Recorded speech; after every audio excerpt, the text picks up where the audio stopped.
فرض ہوتے ہیں آنسوؤں کے سجدے، بلند جب آزمائشوں کی اذان ہوتی ہے۔ بڑا مشکل ہے ضبط کا وضو سنبھالنا، بڑی لمبی یہ صبر کی نماز ہوتی ہے۔ صبر کرنے والا کامیابی سے محروم نہیں ہے، چاہے اسے طویل زمانہ لگ جائے۔ اللہ سب جانتا ہے کہ آپ کے ساتھ کیا ہو چکا ہے اور کیا ہو رہا ہے۔ بس صبر کرنا سیکھ لیجئے، وقت بدل جائے گا، کیونکہ وقت ایک جیسا نہیں رہتا۔ صبر کی ایک بات بہت اچھی لگتی ہے، جب آ جاتا ہے تو کسی کی طلب نہیں رہتی۔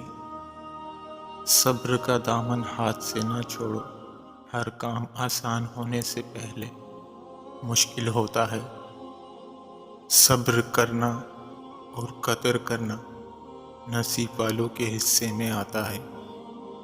اللہ نے کبھی یہ نہیں کہا کہ راستہ آسان ہوگا، اللہ نے کہا بے شک میں ان کے ساتھ ہوں جن میں صبر ہو۔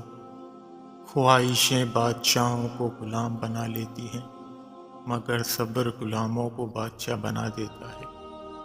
زندگی کی کتاب کے سب اوراق ہمارے مطابق نہیں ہوتے، بس اگر کوئی ایسا وقت آ جائے سامنے جس میں راحتیں نہ ہوں تو صبر کیجئے۔ ظالم کے ظلم سے نہیں بلکہ صابر کے صبر سے ڈرو، کیونکہ اللہ صبر کرنے والوں کے ساتھ ہے۔ تمہارا صبر تمہیں کامیابی عطا کرتا ہے۔ اپنی روح کے باغ میں صبر کی کھیتی کاشت کرو، بے شک اس کا بیج کڑوا ہے لیکن پھل میٹھا ہے۔